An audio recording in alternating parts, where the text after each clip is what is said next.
결혼식장은 희뿌연 안개처럼 뿌려진 꽃잎 향기로 가득했다. 천장이 높은 연회장은 은은한 조명 아래서 우아한 자태를 뽐냈고 모든 것이 동화 속 한 장면처럼 완벽해 보였다. 그러나 이 모든 아름다움 속에서도 이지우. 신부의 마음은 한 조각의 얼음처럼 차갑게 가라앉아 있었다. 그녀의 새하얀 웨딩드레스는 휠체어에 앉은 그녀의 무릎을 덮고 있었고 그 위에 놓인 작고 섬세한 손은 미세하게 떨리고 있었다. 사람들의 시선은 마치 그녀의 장애를 꿰뚫어 보는 듯했고 그 시선 속에는 동정, 호기심, 그리고 알 수 없는 경멸이 뒤섞여 있었다. 지우는 천지그룹이라는 거대 기업에 숨겨진 유일한 후계자였다. 그러나 그녀의 존재는 철저히 비밀에 붙여져 있었다. 어린 시절의 불의의 사고로 인한 하반신 마비는 그녀의 삶을 송두리째 바꿔놓았다. 그 사고는 단순한 불행이 아니었다. 그녀의 가족은 막대한 재산을 노리는 외부 세력으로부터 그녀를 보호하기 위해 그녀의 존재를 세상에 감추기로 결정했다. 그녀는 집에서만 교육받았고 외부와는 단절된 삶을 살았다. 하지만 그 고독 속에서도 지우는 누구보다 뛰어난 지성과 날카로운 통찰력을 갈고 닦았다. 그녀는 겉으로는 나약해 보였지만 내면은 강철처럼 단단했다. 오늘 그녀는 강태준과 결혼한다. 그는 명문대 경영학과를 수석으로 졸업하고 중소기업을 탄탄하게 키워낸 유능한 사업가였다. 그의 가세는 평범했지만 그는 지우의 눈에 비친 유일한 사람이었다. 많은 이들이 그녀의 재산과 배경을 보고 접근했지만 태주는 달랐다. 그는 지우의 깊은 지성과 따뜻한 마음을 알아보았고 그녀의 외형적인 조건이나 장애는 그에게 아무런 문제가 되지 않았다. 그는 진정으로 지우를 존중하고 사랑했다. 그의 눈빛은 언제나 지우에게 용기와 위안을 주었다. 그러나 이 완벽해 보이는 순간에도 지우의 가슴 속에는 불안감이 또아리를 틀고 있었다. 이 결혼은 단순히 사랑만의 결실이 아니었다. 그녀의 정체를 숨기면서도 천지그룹의 복잡한 권력 다툼 속에서 자신의 위치를 지켜야 하는 이중적인 상황이었다. 특히 그녀의 삼촌 이한결은 그룹의 임시 경영권을 쥐고 있으며 오랫동안 지우의 존재를 무시하고 재산을 가로채려 했다. 그는 지우를 쓸모없는 장애인으로 치부하며 자신의 탐욕을 채우기 위해 수단과 방법을 가리지 않는 인물이었다. 지우는 이 결혼을 통해 자신의 약혼자, 강태준을 자신의 방패막이로 삼으려 한다는 비난을 받을 수도 있다는 것을 알고 있었다. 그러나 그녀에게는 이 결혼이 단순한 방어막 이상의 의미였다. 그녀는 태준을 믿었고 그와 함께라면 어떤 난관도 헤쳐나갈 수 있을 것이라고 생각했다. 신부 대기실은 분주했다. 메이크업 아티스트와 헬퍼들이 마지막 손길을 분주하게 움직였다. 지우는 거울 속 자신의 모습을 응시했다. 화려한 드레스와 완벽한 메이크업이 그녀의 창백한 얼굴에 생기를 불어넣었다. 하지만 그녀의 눈빛은 여전히 어딘가 쓸쓸해 보였다. 그때 문이 열리고 강태준이 들어섰다. 그는 턱시도를 완벽하게 차려입고 있었고 그의 훈훈한 외모는 주변을 환하게 밝혔다. 그의 눈은 오직 지우에게로 향했고 따뜻한 미소를 지었다. 지우 씨, 이제 곧 우리 둘의 새로운 시작이네요. 태주는 그녀의 손을 잡았다. 그의 손은 따뜻하고 강인했다. 지우는 그의 손을 잡으며 비로소 안도감을 느꼈다. 그 순간 웨딩 플래너가 문을 열고 급하게 들어왔다. 신부님, 신랑님, 이제 입장하실 시간입니다. 지우는 태준의 도움을 받아 휠체어를 움직였다. 버진 로드 위에 수천 송이의 꽃잎이 뿌려져 있었고 은은한 음악이 흘렀다. 하객들의 시선이 그들에게로 집중되었다. 태주는 지우의 휠체어를 밀며 천천히 걸어갔다. 그의 얼굴에는 행복한 미소가 가득했지만 지우의 표정은 여전히 복잡했다. 그녀는 이 순간에도 자신을 향한 수많은 시선들을 의식하고 있었다. 그 시선들 속에는 축복뿐만 아니라 비웃음과 경멸도 섞여 있었다. 그때였다. 연회장 구석에서 케이크를 나르던 한 남자. 박진우가 비틀거리며 지우의 휠체어 쪽으로 다가왔다. 박진우는 이 웨딩홀의 베테랑 서버였지만 최근 몇 번 지우와 태준에게 무례한 태도를 보여 눈밖에 난 인물이었다. 그는 자신의 업무에 자부심을 가지고 있었지만 동시에 오만하고 비열한 면모를 지니고 있었다. 그는 과거 태준이 그의 서비스 태도를 지적했을 때 이를 개인적인 모욕으로 받아들이며 태준과 지우에게 악감정을 품고 있었다. 그는 특히 휠체어에 앉은 지우를 속으로 비웃으며 재벌 후계자라는 것이 고작 저 모양이냐고 생각하곤 했다. 그의 눈에는 태준과 지우의 행복한 모습이 거슬렸고 그는 이 기회를 이용해 그들에게 안갚음하려 했다. 박진우는 짐짓발을 헛디딘 척하며 손에 들고 있던 샴페인 잔을 지우의 웨딩드레스 위로 쏟아부었다. 찰랑이는 샴페인이 새하얀 드레스를 적셨고 금세 얼룩이 번졌다. 아이고, 죄송합니다. 손님 제가 그만 발을 헛디뎌서 휠체어가 갑자기 튀어나와서 미처 피하지 못했습니다. 그의 목소리에는 사과하는 기색보다는 비웃음과 조롱이 섞여 있었다. 그는 은근히 지우의 휠체어를 탓하며 그녀의 장애를 비하했다. 하객들 사이에서는 작은 술렁거림이 일어났다. 일부는 놀랐고 일부는 박진우의 의도를 알아차린 듯 못마땅한 표정을 지었다. 태주는 즉시 박진우에게 다가가 그의 멱살을 잡으려 했다. 지금 무슨 짓을 하는 겁니까? 당장 사과해. 그의 목소리는 분노로 떨렸다. 그러나 박진우는 비열한 미소를 지으며 태준의 손을 뿌리쳤다. 손님, 예식 중에 소란 피우시면 안 되죠. 겨우 샴페인 좀 쏟았다고 이러시면 어떡합니까? 신부님이 좀 조심하셨어야죠. 휠체어는 조종하기 나름 아니겠습니까? 그의 말은 노골적으로 지우의 장애를 비웃는 것이었다. 지우는 순간적으로 얼굴이 굳어졌지만 이내 평정을 되찾았다. 그녀의 눈빛은 차갑게 빛났다. 그녀는 박진우의 비열한 눈을 똑바로 바라보았다. 그녀의 마음속에서는 격렬한 분노가 치솟았지만 그녀는 그것을 억눌렀다. 지금은 때가 아니었다.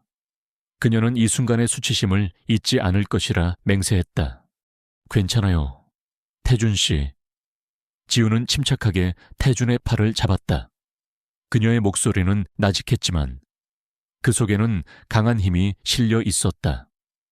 실수는 누구나 할 수 있죠. 하지만 실수를 가장한 의도적인 행동은 용서받지 못할 겁니다.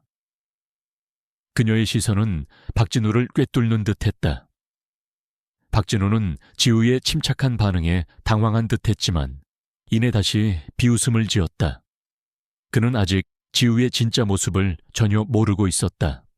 웨딩홀 직원이 황급히 다가와 상황을 수습했다. 지우의 웨딩드레스는 이미 샴페인으로 얼룩져 있었다. 하지만 그녀는 아무렇지 않은 듯 미소를 지으며 태준에게 말했다. 계속해요. 태준 씨, 이 정도 일로 우리의 결혼식을 망칠 순 없어요. 그녀의 목소리는 단호했고 그 어떤 흔들림도 없었다. 하객들은 지우의 의연한 태도에 감탄했다. 그녀는 그들의 동정을 거부하고 자신의 강인함을 보여주었다. 하지만 지우의 마음속에는 이미 불길이 치솟고 있었다. 박진우의 오만하고 비열한 행동은 그녀에게 잊을 수 없는 수치심을 안겨주었다. 그리고 이 사건의 배후에 이한결이 있을지도 모른다는 의심이 그녀의 뇌리를 스쳤다. 그녀는 웨딩드레스에 묻은 샴페인 얼룩처럼 이 모든 것을 깨끗하게 지워버릴 것이라 다짐했다. 이 사건은 단순한 불미스러운 해프닝이 아니었다. 그것은 거대한 복수의 서막이었다. 결혼식장에서의 모욕은 지우의 마음에 깊은 상처를 남겼지만 동시에 그녀 안에 잠재되어 있던 강철 같은 의지를 일깨웠다. 박진우의 비열한 미소와 비아냥거리는 말은 그녀의 뇌리에 선명하게 각인되었고 그녀는 이 사건이 단순한 우연이 아님을 직감했다. 그녀의 지성은 이 모든 상황 뒤에 숨겨진 거대한 그림자를 꿰뚫어 보려 했다. 결혼식이 끝나고 지우는 신혼여행 대신 조용한 저택으로 돌아왔다. 태주는 그녀의 곁을 묵묵히 지켰고 그녀의 아픔을 보듬어주려 애썼다. 지우 씨, 정말 괜찮아요. 내가 박진우 그 자식 가만두지 않을 거예요. 태준의 목소리에는 분노와 안타까움이 뒤섞여 있었다. 지우는 그의 손을 잡았다. 괜찮아요. 태준 씨. 하지만 이대로 넘어갈 수는 없어요. 이 모든 게 단순한 우연이 아니라는 확신이 들어요. 그녀의 눈빛은 차분했지만 그 속에는 차가운 결의가 담겨 있었다. 지우는 태준에게 자신의 비밀스러운 과거를 자세히 이야기해 주었다. 천지그룹의 유일한 후계자로서 그녀의 존재가 얼마나 철저히 감춰져 왔는지, 그리고 그녀가 입은 하반신 마비 사고가 단순한 사고가 아니었을지도 모른다는 의심까지. 그녀는 태준에게 자신의 가족, 특히 삼촌 이한결에 대한 이야기를 꺼냈다. 이한결은 수년 전부터 천지그룹의 임시 경영권을 쥐고 있었고 지우를 쓸모없는 장애인으로 치부하며 자신의 야망을 채우려 했다. 그는 그룹의 중요한 결정마다 자신의 이익을 우선시했고 지우는 그의 비자금 조성 및 횡령 의혹에 대해 오랫동안 의심해왔다. 박진우는 이한결 삼촌의 지시를 받았을 거예요. 지우는 확신에 찬 목소리로 말했다. 이한결 삼촌은 내가 결혼하는 것을 달가워하지 않았어요. 그는 내가 결혼하면 내 존재가 세상에 드러나고 그가 그룹 내에서 휘두르던 권력이 약해질까봐 두려워했을 거예요. 게다가 태준 씨, 당신이 나보다 더 뛰어난 능력을 가졌다는 것을 알기에 당신이 내 옆에서 그의 계획을 방해할까봐 두려워했을 거예요. 태준은 지우의 말에 충격을 받았다. 그는 지우의 집안이 평범한 부유층이라고만 알고 있었지. 이토록 거대한 비밀과 음모가 숨겨져 있을 줄은 상상도 못했다. 하지만 그는 지우의 말을 의심하지 않았다. 그는 지우의 지성과 통찰력을 누구보다 잘 알고 있었다. 그럼 이제 어떻게 할까요? 지우 씨, 우리가 뭘 할 수 있을까요? 천천히 그리고 철저하게 움직여야 해요. 지우는 침착하게 말했다. 이한결 삼촌은 겉으로는 온화해 보이지만 속으로는 냉정하고 잔인한 사람이에요. 그를 상대하려면 빈틈을 보여서는 안 돼요. 우리는 박진우부터 시작해서 그들의 연결고리를 찾아야 해요. 지우는 자신이 비밀리에 운영하고 있는 정보망을 활용하기 시작했다. 그녀는 어린 시절부터 철저한 보안 속에서 교육을 받았고 그 과정에서 자신만의 정보 수집 능력을 키워왔다. 그녀는 익명의 해커들을 고용하여 박진우의 개인 정보를 파헤쳤고 태주는 자신의 인맥을 통해 웨딩홀 내부의 직원들에게 접근하여 박진우의 평소 행실과 이한결과의 접촉 여부를 알아보기 시작했다. 며칠 후 그들의 예상은 적중했다. 박진우는 도박빚에 허덕이고 있었고 이한결은 그 빚을 탕감해주는 대가로 박진우에게 지우의 결혼식에서 소란을 피우라고 지시했던 것이 밝혀졌다. 박진우의 휴대폰 기록에는 이한결의 비서와 여러 차례 통화한 내역이 발견되었고 그의 계좌에는 이한결 측에서 입금된 거액의 돈이 확인되었다. 이한결은 지우를 모욕하고 태준의 명예를 실추시켜 결혼을 파투내거나 적어도 그들의 이미지를 실추시키려 했던 것이다. 그는 지우가 휠체어를 사용하는 약자라는 점을 노골적으로 이용했다. 그 자식 정말 비열하군요. 태주는 분노의 치를 떨었다. 지우 씨, 이대로 넘어갈 순 없어요. 그에게 모든 것을 되갚아줘야 해요. 물론이죠, 태준 씨. 하지만 아직은 때가 아니에요. 지우의 눈빛은 더욱 차가워졌다. 이한결 삼촌의 목표는 단지 나를 모욕하는 데 그치지 않아요. 그는 내가 천지그룹의 정식 후계자로 인정받는 것을 막고 결국 그룹 전체를 자신의 손아귀에 넣으려 할 거예요. 박진우는 그저 작은 패에 불과해요. 우리는 이한결 삼촌의 뿌리 깊은 비리를 파헤쳐야 해요. 그가 그룹 내에서 저지른 모든 부당한 일들을 밝혀내야만 진정으로 그를 무너뜨릴 수 있어요. 지우는 자신의 사고에 대해서도 다시 한번 조사하기 시작했다. 그녀는 그동안 묻어두었던 어린 시절의 기억들을 되짚었고 당시 사고를 담당했던 경찰 보고서와 의료 기록을 다시 검토했다. 그녀의 지성은 사건 당시의 작은 모순점들을 놓치지 않았다. 사고는 단순한 교통사고로 처리되었지만 그녀는 차량의 파손 상태나 사고 현장의 증거들이 석연치 않다고 느꼈다. 마치 누군가 의도적으로 증거를 조작하거나 은폐한 듯한 인상을 주었다. 태주는 지우의 결심에 감탄했다.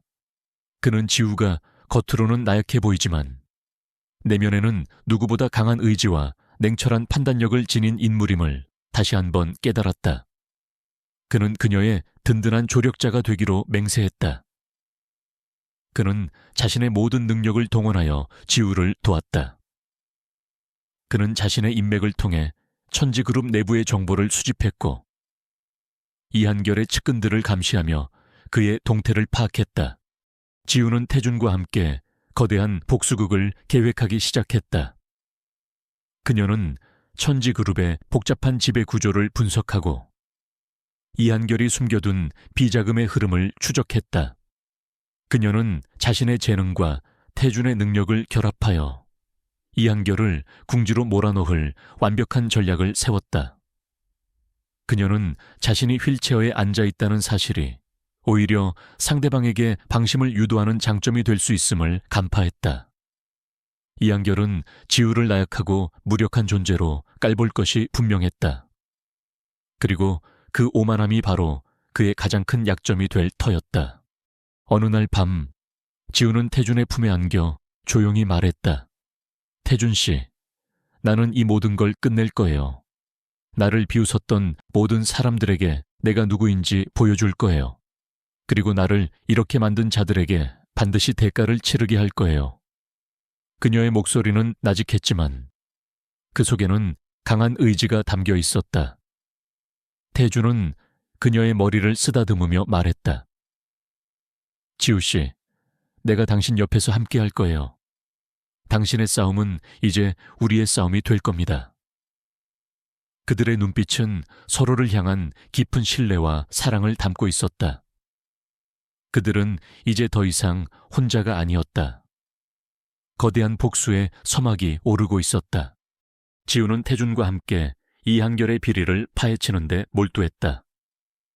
겉으로는 평범한 신혼부부처럼 행동했지만 그들의 내면은 치밀한 전략으로 가득 차 있었다.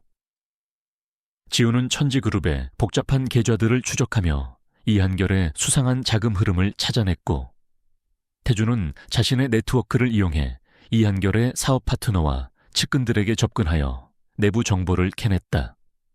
그들은 마치 퍼즐 조각을 맞추듯 이한결의 부패한 그림자를 서서히 드러내기 시작했다.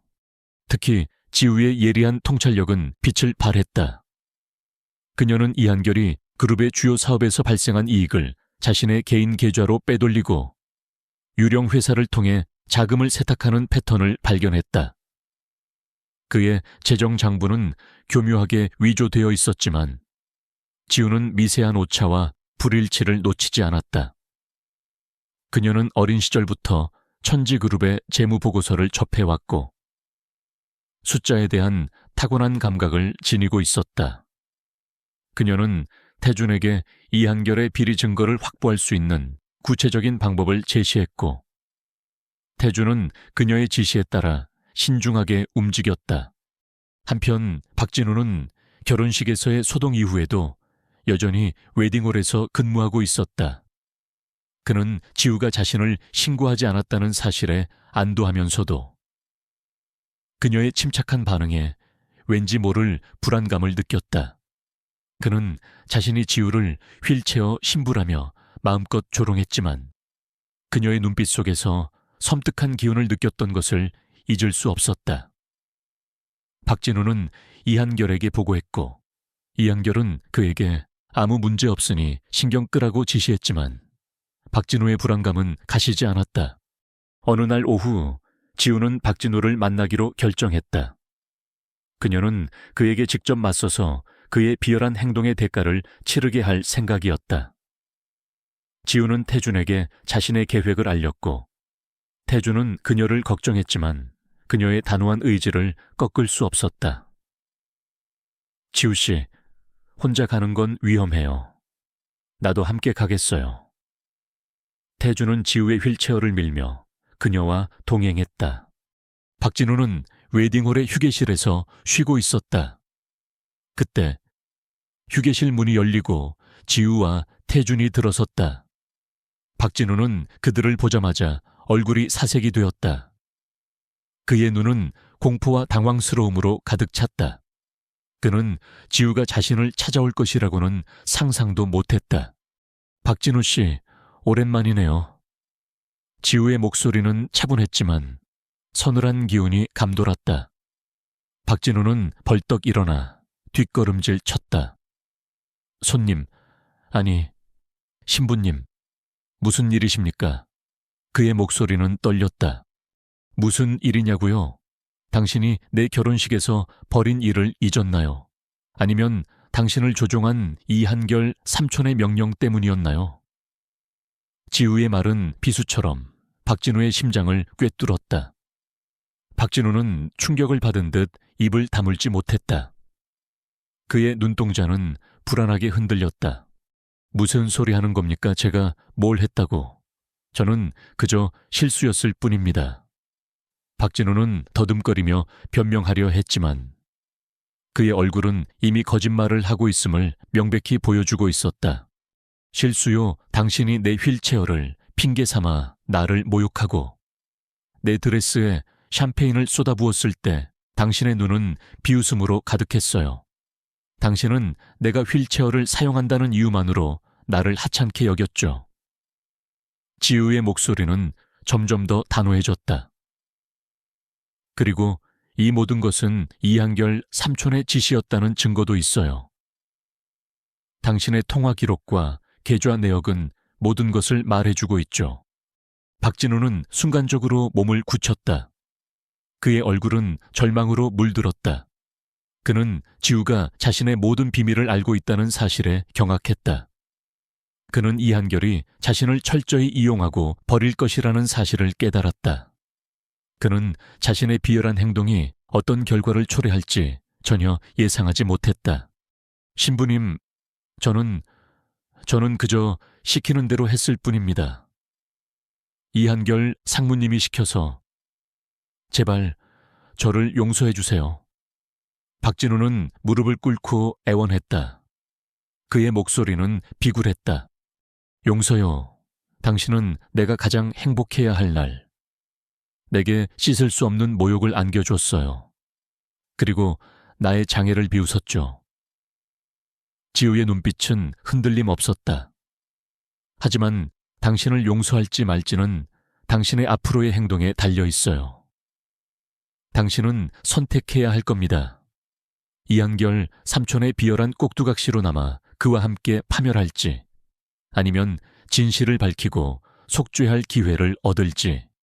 태주는 박진우의 비굴한 모습에 역겨움을 느꼈지만 지우의 침착하고 단호한 모습에 깊이 감탄했다. 그는 지우가 단순한 복수를 넘어 정의를 실현하려 한다는 것을 느꼈다. 박진우는 고개를 들어 지우를 바라보았다. 그의 눈에는 희미한 희망이 스쳐 지나갔다. 그는 이한결의 손아귀에서 벗어나고 싶었지만 동시에 그에게 반항하는 것이 두려웠다. 제가 무엇을 하면 됩니까? 제가 무엇을 할 수 있습니까? 당신은 이한결 삼촌이 저지른 모든 부당한 일들을 증언해야 할 겁니다. 당신이 알고 있는 모든 것을 말해야 해요. 그의 비자금, 횡령, 그리고 나를 모욕한 모든 지시에 대해요. 지우는 그의 눈을 똑바로 바라보며 말했다. 그리고 나의 어린 시절 사고에 대해서도 당신이 알고 있는 것이 있다면 말해야 할 거예요. 박진우는 사고에 대한 이야기에 순간적으로 움찔했다. 그는 이한결이 지우의 사고와 관련되어 있다는 사실을 어렴풋이 알고 있었지만 감히 입 밖에 내지 못했던 비밀이었다. 그는 이한결이 얼마나 잔인한 사람인지 누구보다 잘 알고 있었다. 신부님, 그건 너무 위험합니다. 이한결 상무님은 살인도 서슴지 않을 사람입니다. 박진우의 목소리가 떨렸다. 그래서 당신은 선택해야 하는 겁니다. 지우는 다시 한번 강조했다. 당신은 평생 이한결의 그림자 아래에서 살며 그의 비열한 지시에 따를 수도 있고 아니면 진실을 밝히고 당신의 삶을 되찾을 수도 있어요. 선택은 당신의 몫이에요. 박진우는 고뇌에 빠졌다. 그는 자신의 비참한 처지와 이한결의 압도적인 권력 사이에서 갈등했다. 하지만 지우의 단호한 눈빛은 그에게 알 수 없는 용기를 불어넣었다. 그는 자신이 한 번도 가져보지 못했던 용기였다. 그는 결국 고개를 끄덕였다. 알겠습니다. 신부님, 제가 당신을 돕겠습니다. 제가 아는 모든 것을 말씀드리겠습니다. 지우는 박진우의 결심에 만족스러운 미소를 지었다. 그녀는 그에게서 이한결을 무너뜨릴 수 있는 중요한 증언을 얻을 수 있음을 직감했다. 박진우는 이제 더 이상 그녀를 비웃던 비열한 서버가 아니었다. 그는 그녀의 손에 든 칼날이 될 터였다. 지우는 태준과 함께 박진우에게서 이한결의 비리에 대한 상세한 정보와 함께 자신의 어린 시절 사고에 대한 중요한 단서들을 얻어냈다. 그녀의 복수극은 이제 본격적으로 시작될 준비가 되었다. 박진우의 증언은 지우에게 이한결을 무너뜨릴 결정적인 열쇠를 제공했다. 그의 진술은 이한결의 횡령, 비자금 조성, 그리고 가장 충격적인 것은 지우의 어린 시절 사고 뒤에 숨겨진 진실에 대한 중요한 단서들을 포함하고 있었다. 지우는 태준과 함께 이 모든 정보를 분석하며 이한결을 법의 심판대에 세울 치밀한 계획을 세웠다. 그녀는 더 이상 숨어 지내는 약자가 아니었다. 그녀는 천지그룹의 진정한 후계자로서 자신의 권리와 정의를 되찾을 준비를 마쳤다. 며칠 후 제게는 충격에 휩싸였다. 이지우. 오랜 시간 베일에 쌓여있던 천지그룹의 유일한 후계자가 마침내 자신의 정체를 세상에 공개한 것이다. 그녀는 예상치 못한 기자회견을 열고 휠체어에 앉은 채 수많은 언론 앞에서 당당하게 모습을 드러냈다. 그녀의 옆에는 굳건한 모습의 강태준이 함께했다. 기자회견장은 플래시 세례와 질문 공세로 아수라장이 되었다. 저는 이지우입니다. 그리고 저는 천지그룹의 정당한 후계자입니다. 지우의 목소리는 나직했지만 힘이 있었다. 그녀는 자신의 어린 시절 사고와 그로 인한 장애에 대해 담담하게 이야기했다. 그리고 이어지는 그녀의 발언은 모든 이들을 경악시켰다. 저는 오늘 이 자리에서 제 삼촌 이한결 상무를 횡령, 배임, 그리고 살인미수 혐의로 고소할 것임을 밝힙니다. 기자회견장은 순간 정적이 흘렀다. 살인미수라는 단어에 모두가 숨을 죽였다. 지우는 침착하게 준비된 증거 자료들을 공개했다. 이한결이 빼돌린 비자금 내역, 위조된 장부들, 그리고 박진우의 진술이 담긴 녹음 파일까지. 녹음 파일 속 박진우의 목소리는 이한결이 그에게 지우의 결혼식에서 소란을 피우도록 지시했고, 과거 지우의 사고가 단순한 사고가 아님을 암시하는 내용까지 포함되어 있었다.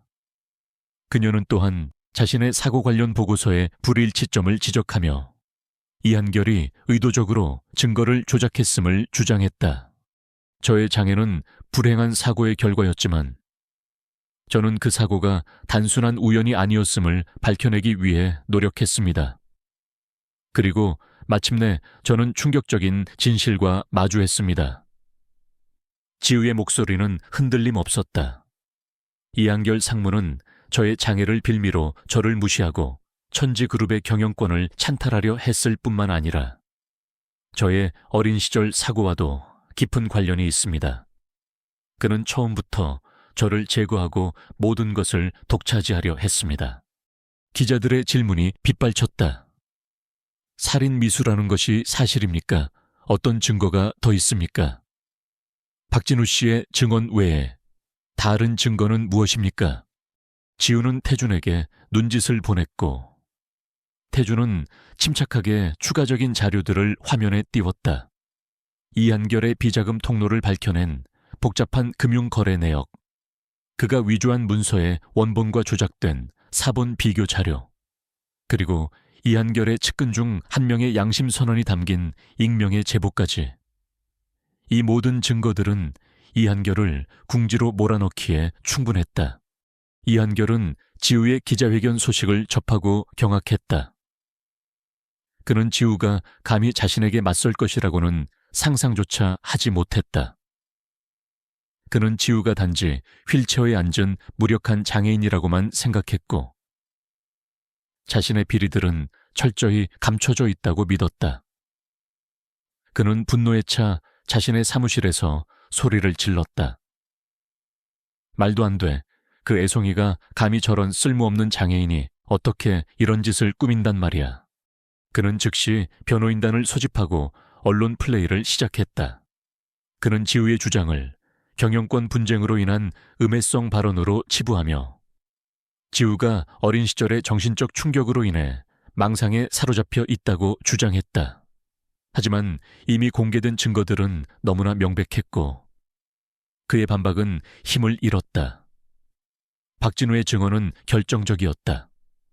그는 이한결의 비자금 조성 과정을 상세히 폭로했고 결혼식에서 지우를 모욕하도록 지시받은 사실까지 고백했다. 재판은 시작되었고 언론의 뜨거운 관심 속에 진행되었다.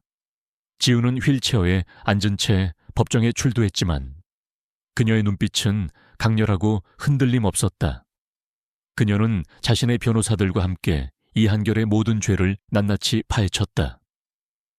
이한결은 법정에서 온갖 변명과 거짓말을 늘어놓았지만 지우의 논리적인 반박과 철저한 증거 앞에서 속수무책이었다. 그는 자신이 그동안 얼마나 오만하고 어리석었는지 비로소 깨달았다. 자신이 무시했던 약한 조카딸이 자신을 파멸로 이끌고 있었다. 태준은 재판 과정 내내 지우의 곁을 지켰다. 그는 지우가 지칠 때마다 힘이 되어 주었고 그녀의 감정적인 동요를 안정시켜 주었다. 그는 지우의 변호인단과 긴밀히 협력하며 법률적인 조언과 전략을 제공하기도 했다. 그의 존재는 지우에게 큰 힘이 되었다. 그들의 사랑과 신뢰는 이 힘든 싸움 속에서 더욱 단단해졌다. 결정적인 증거 중 하나는 이한결이 지우의 사고 직후 보험금을 수령하려 했던 기록이었다. 당시 사고가 지우의 목숨을 앗아갔다면 이한결은 막대한 상속 재산을 손에 넣을 수 있었다. 지우의 변호인단은 이를 이한결의 범죄 동기로 제시했고 이는 배심원들에게 큰 충격을 주었다.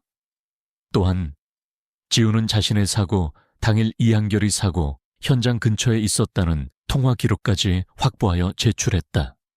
재판의 마지막 날 이한결은 모든 혐의에 대해 유죄 판결을 받았다. 횡령, 배임, 그리고 살인 미수 혐의가 모두 인정되었다. 그는 법정에서 무너져 내렸다. 그의 얼굴은 절망과 분노, 그리고 후회로 일그러졌다.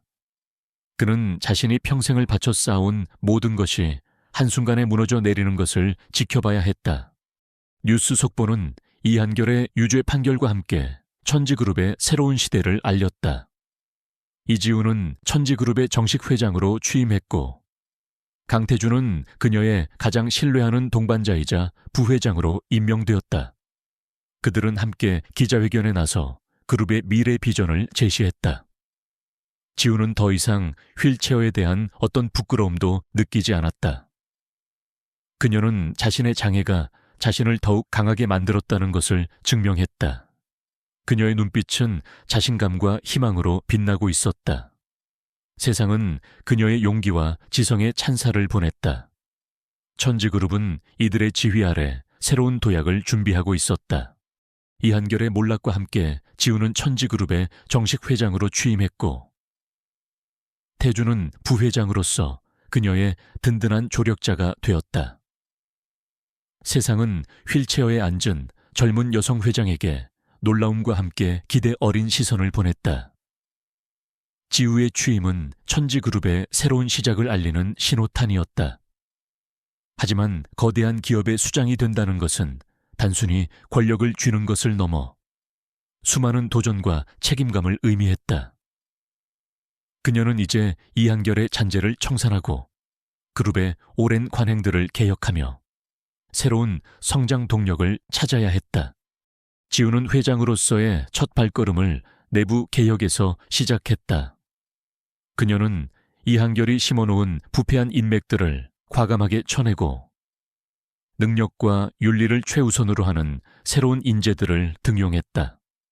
특히 그녀는 투명한 경영 시스템을 구축하고 비자금 조성을 원천 봉쇄하기 위한 감사 시스템을 강화했다. 처음에는 이한결의 잔재 세력과 보수적인 임원들이 그녀의 개혁에 저항했지만 지우는 자신의 날카로운 지성과 강한 추진력으로 모든 반발을 잠재웠다. 그녀는 논리와 증거를 바탕으로 그들의 논리를 반박했고 필요할 때는 단호한 결단을 내렸다. 태주는 지우의 개혁을 적극적으로 지지하고 실행에 옮기는 데 큰 역할을 했다. 그는 지우의 비전을 이해하고 그녀의 지시를 누구보다 빠르게 파악하여 실무에 적용했다. 그는 그룹 내의 오래된 관료주의를 타파하고 효율적인 업무 환경을 조성하는 데 기여했다. 그의 뛰어난 경영 능력과 사람을 다루는 능력은 지우의 개혁을 성공적으로 이끄는 데 필수적이었다. 그들은 서로의 강점을 보완하며 완벽한 시너지를 만들어냈다. 천지그룹의 분위기는 빠르게 변화했고 직원들 사이에서는 새로운 활력과 희망이 샘솟기 시작했다. 하지만 외부의 시선은 여전히 냉담했다. 특히 경쟁 그룹의 수장들은 휠체어에 앉은 젊은 여성 회장이 천지그룹을 제대로 이끌 수 있을지에 대해 의구심을 표했다.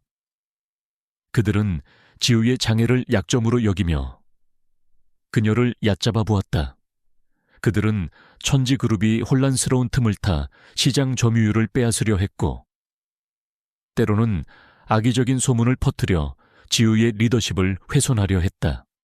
이지우 회장은 경험이 부족하고 몸이 불편해서 직접 현장을 지휘하기 어려울 겁니다. 천지그룹의 미래는 불투명합니다. 이런 비난과 조롱이 난무했지만 지우는 전혀 흔들리지 않았다. 그녀는 이런 비난들을 자신의 능력을 증명할 기회로 삼았다. 지우는 가장 먼저 천지그룹의 오랜 수권 사업이었던 신기술 투자 프로젝트를 직접 지휘했다. 이 프로젝트는 막대한 자본과 첨단 기술력을 필요로 했고 이한결은 이 프로젝트를 자신의 비자금 창구로 이용하려 했다가 실패한 전례가 있었다. 지우는 이 프로젝트의 모든 과정을 투명하게 공개하고 세계 최고의 기술 기업들과 협력 관계를 구축했다. 그녀는 화상회의 시스템을 통해 밤낮으로 해외 파트너들과 소통했고 첨단 기술에 대한 깊은 이해를 바탕으로 프로젝트를 성공적으로 이끌었다. 프로젝트는 성공적으로 런칭되었고 천지그룹은 새로운 기술 시장에서 독보적인 위치를 차지하게 되었다. 이는 지우의 능력에 대한 모든 의구심을 날려버리는 결정적인 증거가 되었다. 경쟁 그룹들은 그녀의 통찰력과 추진력에 경악했고 더 이상 그녀를 얕잡아 볼 수 없게 되었다. 오히려 그들은 지우의 리더십을 인정하고 존경의 시선을 보내기 시작했다. 한편 박진우는 재판에서 이한결에게 불리한 증언을 한 대가로 법정에서 풀려났지만 그의 삶은 완전히 파멸되었다. 그는 웨딩홀에서 해고당했고 어느 곳에서도 그를 고용하려 하지 않았다. 그의 도박빚은 여전히 그를 옥죄고 있었고 그는 거리에서 방황하는 신세가 되었다. 그는 지우가 언론에 나올 때마다 그리고 천지그룹의 성공 소식을 들을 때마다 심장이 찢어지는 듯한 고통을 느꼈다. 그는 우연히 길거리에서 지우와 태준이 함께 있는 모습을 보게 되었다. 지우는 고급 세단에서 내려 휠체어에 앉아 있었지만 그녀의 얼굴에는 행복과 자신감이 넘쳐 흘렀다. 태준은 그녀의 손을 잡고 다정하게 미소를 짓고 있었다. 그들의 모습은 세상에서 가장 행복한 부부처럼 보였다. 박진우는 그들의 행복한 모습에 질투와 함께 극심한 후회를 느꼈다. 자신이 한때 비웃고 모욕했던 그 여인이 이제는 자신과는 감히 비교도 할 수 없는 높은 곳에 서 있었다. 박진우는 비틀거리며 지우에게 다가가려 했지만 그의 발은 떨어지지 않았다. 그는 너무나 초라했고 너무나 비참했다. 그는 자신의 어리석은 행동이 어떤 결과를 초래했는지 비로소 깨달았다. 그는 지우의 결혼식에서 그녀를 모욕함으로써 자신의 모든 미래를 망가뜨린 것이었다. 그는 결국 자신의 잘못된 선택이 불러온 결과에 대한 대가를 치르고 있었다. 그는 지우에게 용서를 빌고 싶었지만 차마 입이 떨어지지 않았다.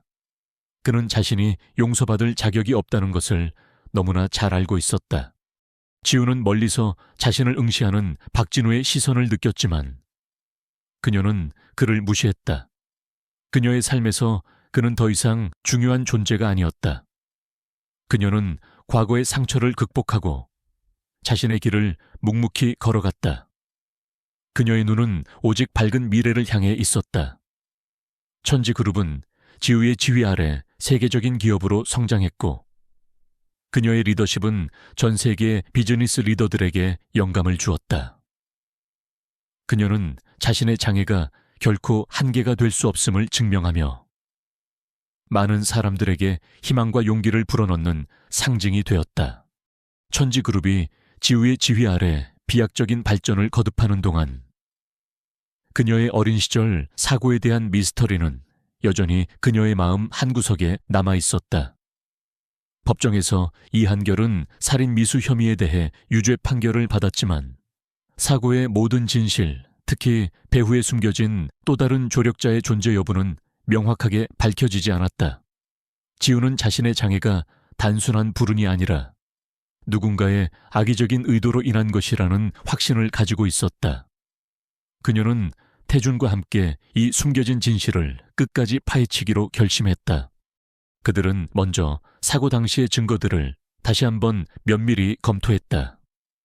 경찰 보고서, 현장 사진, 그리고 차량 잔해 분석 결과까지. 지우는 이한결이 법정에서 주장했던 내용과 실제 증거들 사이에 미묘한 불일치점을 찾아냈다. 특히 그녀의 시선을 사로잡은 것은 사고 차량의 타이어 자국이었다.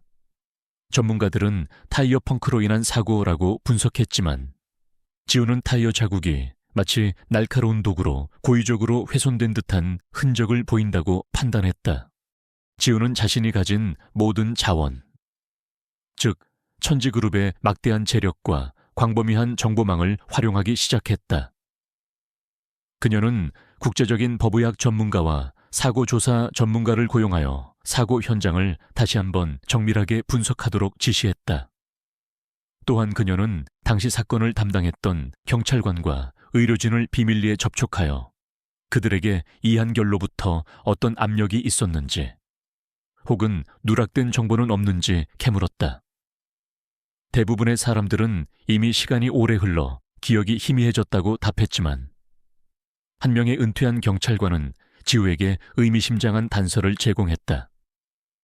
그는 당시 이한결이 사고 현장에 가장 먼저 도착한 사람 중 한 명이었으며 사고 조사를 조기에 종결시키려 했다는 사실을 조심스럽게 언급했다.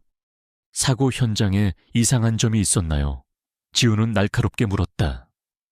은퇴한 경찰관은 잠시 망설이더니 고개를 끄덕였다. 사고 차량에 블랙박스가 사라졌었습니다. 그리고 현장 주변 CCTV 영상도 유독 그 시간대의 기록만 지워져 있었죠. 당시에는 기술적인 문제라고 생각했습니다만 이한결 상무님이 너무 서둘러 사건을 마무리 지으려 해서 좀 의아했던 기억이 납니다. 블랙박스 영상과 CCTV 기록의 소실. 그것은 명백한 증거 인멸의 시도였다. 지우는 이한결이 단순한 사고를 위장하기 위해 치밀하게 계획했음을 직감했다. 그녀는 태준에게 이한결의 비서였던 김 비서를 다시 조사하도록 지시했다. 김 비서는 이한결의 가장 충실한 신복이었지만 재판 과정에서 자신의 죄를 줄이기 위해 일부만 증언했을 가능성이 높았다.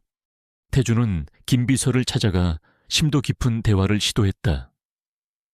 김 비서는 처음에는 입을 다물었지만 태준의 끈질긴 설득과 이한결의 냉혹한 배신에 대한 언급에 결국 마음을 열었다. 김 비서는 이한결이 지우의 사고 직전 정비공에게 거액을 주고 사고 차량의 브레이크 라인을 고의로 손상시키도록 지시했다는 충격적인 사실을 폭로했다. 그는 또한 이한결의 사고 현장에 가장 먼저 도착하여 블랙박스를 제거하고 CCTV 기록을 지우도록 지시했으며 지우가 살아있다는 사실에 극도로 분노했다는 것까지 고백했다. 회장님, 제가 다 봤습니다. 이한결 상무님이 정비공과 은밀히 만나는 것을요. 그리고 상무님께서 사고 소식을 들으시고는 살아있는 회장님을 보고 쓸모없는 장애인 주제에 왜 살아남았냐고 소리치셨습니다. 김 비서의 목소리는 죄책감과 두려움으로 떨렸다. 이 모든 진실을 들은 지우의 심장은 격렬하게 요동쳤다. 그녀는 자신의 가장 가까운 혈육인 삼촌이 자신을 죽이려 했다는 사실에 충격과 분노를 금할 수 없었다. 그녀의 장애가 단순한 사고가 아니라 자신을 제거하려는 악의적인 음모의 결과였다는 것이 명확해졌다. 그녀는 눈을 감았다. 어린 시절 휠체어에 앉아 차가운 병실에 홀로 남겨졌을 때 느꼈던 고통과 절망이 다시금 그녀를 덮쳐왔다. 하지만 그녀는 더 이상 과거의 약한 아이가 아니었다. 그녀는 복수할 것이다. 그리고 이한결에게 자신의 죄에 대한 가장 큰 대가를 치르게 할 것이다. 지우는 새로운 증거를 바탕으로 이한결에 대한 살인 미수 혐의를 재수사할 것을 검찰에 요청했다. 언론은 다시 한번 천지그룹과 이지우 회장에게 주목했다. 특히 이번에는 그녀의 개인적인 비극과 맞물린 살인 미수 혐의였기에 대중의 관심은 더욱 뜨거웠다. 이한결은 이미 수감 중이었지만 이 소식은 그에게 더욱 큰 절망을 안겨주었다. 그는 자신이 저지른 죄가 얼마나 깊은지, 그리고 자신이 결코 빠져나올 수 없는 함정에 빠졌음을 비로소 깨달았다. 재수사는 신속하게 진행되었다. 김 비서의 증언은 결정적이었고 전문가들의 사고 현장 재분석 결과 또한 이한결의 계획적인 범죄를 뒷받침했다. 이한결은 법정에서 모든 증거와 증언 앞에서 자신의 죄를 인정할 수밖에 없었다. 그는 자신의 탐욕과 어리석음이 자신을 파멸로 이끌었음을 깨달았다. 그는 지우를 쓸모없는 장애인으로 비웃었지만 결국 그 쓸모없는 장애인에게 자신의 모든 것을 잃은 셈이었다. 이 모든 것을 지켜보던 박진호는 자신이 이한결에게 이용당하고 그의 파멸에 일조했다는 사실에 극심한 후회와 절망에 빠졌다. 그는 웨딩홀에서 쫓겨난 후 어떤 직업도 구할 수 없었고 도박 빚은 날마다 그를 옥죄었다. 그는 자신이 한때 비웃었던 지우의 찬란한 성공과 자신이 돕는 데 일조한 이한결의 비참한 몰락을 동시에 목격하며 정신적으로 피폐해졌다. 그는 매일 술에 절어 살았고 밤마다 악몽에 시달렸다. 그의 삶은 자신이 저지른 비열한 행동에 대한 대가를 치르는 지옥이 되었다. 그는 지우에게 한 번이라도 진심으로 사과할 기회를 얻지 못한 채 자신의 어리석음 속에서 서서히 무너져 갔다. 이한결의 추가 기소와 유죄 판결은 천지그룹의 역사에 커다란 전환점을 만들었다. 그의 모든 죄가 낱낱이 밝혀지고 법의 준엄한 심판을 받으면서 그룹은 과거의 어두운 그림자에서 완전히 벗어날 수 있었다. 이 모든 과정의 중심에는 이지우, 휠체어에 앉아 세상을 뒤흔든 강인하고 현명한 여인이 있었다. 그녀는 단순히 그룹의 회장으로서의 능력을 넘어 인간적인 존경과 찬사를 받는 존재가 되었다. 천지그룹은 이지우 회장의 지휘 아래 명실상부한 글로벌 기업으로 도약했다. 그녀는 투명 경영과 윤리 경영을 최우선 가치로 삼아 기업 이미지를 쇄신했고 첨단 기술 투자와 사회 공헌 활동을 확대하여 대중의 신뢰를 얻었다. 지우는 자신의 장애를 결코 약점으로 여기지 않았다. 오히려 그녀는 자신의 경험을 통해 얻은 통찰력으로 사회적 약자에 대한 깊은 이해를 바탕으로 그룹의 사회적 책임을 강화했다. 그녀는 장애인 고용을 늘리고 소외 계층을 위한 다양한 교육 프로그램을 지원하는 등 기업의 이윤을 넘어선 가치를 창출하는 데 앞장섰다. 강태준은 지우의 옆에서 가장 든든한 동반자이자 파트너 역할을 수행했다. 그는 지우의 비전을 완벽하게 이해하고 그녀의 모든 결정을 지지하며 실행에 옮겼다. 태준은 자신의 뛰어난 경영 능력과 리더십으로 그룹의 실질적인 성장을 이끌었고 지우가 대외 활동에 집중할 수 있도록 내부 시스템을 완벽하게 구축했다. 그들의 관계는 단순한 부부 관계를 넘어 서로에게 없어서는 안 될 영혼의 동반자이자 비즈니스 파트너로 발전했다. 그들은 함께 그룹을 이끌었고 서로의 눈빛만으로도 모든 것을 이해할 수 있었다. 그들의 사랑은 시련과 고난 속에서 더욱 단단해졌고 세상의 모든 편견을 뛰어넘는 아름다운 이야기가 되었다. 지우는 자신이 가장 힘들었던 순간에도 자신을 지지하고 도와준 사람들을 잊지 않았다. 박진우의 진심 어린 증언은 이한결을 무너뜨리는데 결정적인 역할을 했지만 그의 비열했던 과거 때문에 그가 정상적인 삶을 살기는 어려웠다. 지우는 박진우를 직접 만나지는 않았지만 익명으로 그가 새로운 삶을 시작할 수 있도록 작은 지원을 아끼지 않았다. 그녀는 복수심보다는 공정한 대가를 치르게 하는 것에 더 큰 의미를 두었다. 그녀는 그에게 두 번째 기회를 주었고 그의 선택에 따라 그의 삶이 달라질 것이라는 메시지를 보냈다. 박진우는 지우의 은혜에 깊이 감사하며 과거의 잘못을 속죄하기 위해 봉사활동에 매진하며 새로운 삶을 시작하려 노력했다. 김민준의 소식은 더 이상 지우의 귀에 들리지 않았다. 그가 자신을 팔아넘긴 후 그의 삶은 나락으로 떨어졌다는 소문만 간간히 들려올 뿐이었다. 그는 모든 것을 잃었고 자신이 한때 조롱하고 무시했던 지우의 성공은 그에게 끝없는 고통과 후회로 돌아왔다. 그의 탐욕과 어리석음은 그를 비참한 존재로 만들었고 그는 결국 사회에서 완전히 고립된 채 쓸쓸한 삶을 살다 사라졌다. 그 누구도 그의 죽음을 슬퍼하거나 기억하지 않았다. 몇 년 후 지우와 태주는 가족과 가까운 지인들만 모인 작은 결혼기념 파티를 열었다. 그들은 더 이상 대중의 시선에 얽매이지 않고 진정한 행복을 누리고 있었다. 지우는 휠체어에서 일어나 천천히 걸을 수 있는 재활 치료를 꾸준히 받고 있었다. 완벽하지는 않았지만 그녀는 태준의 손을 잡고 행복하게 발걸음을 옮길 수 있었다. 그녀의 얼굴에는 과거의 상처와 고통의 흔적은 찾아볼 수 없었고 오직 사랑과 평화로운 미소만이 가득했다. 파티가 끝난 후 지우는 태준의 품에 안겨 조용히 말했다. 태준 씨, 당신이 내 삶에 나타나지 않았다면 나는 여전히 어둠 속에 갇혀 있었을 거예요. 당신은 내게 다시 일어설 용기를 주었고 진정한 사랑이 무엇인지 가르쳐 주었어요. 태준은 그녀의 머리를 부드럽게 쓰다듬으며 말했다. 지우 씨, 당신이야말로 내게 진정한 의미를 가르쳐 주었죠. 당신의 강인함과 지성은 내게 끊임없이 영감을 줍니다. 당신과 함께하는 모든 순간이 내게는 축복입니다.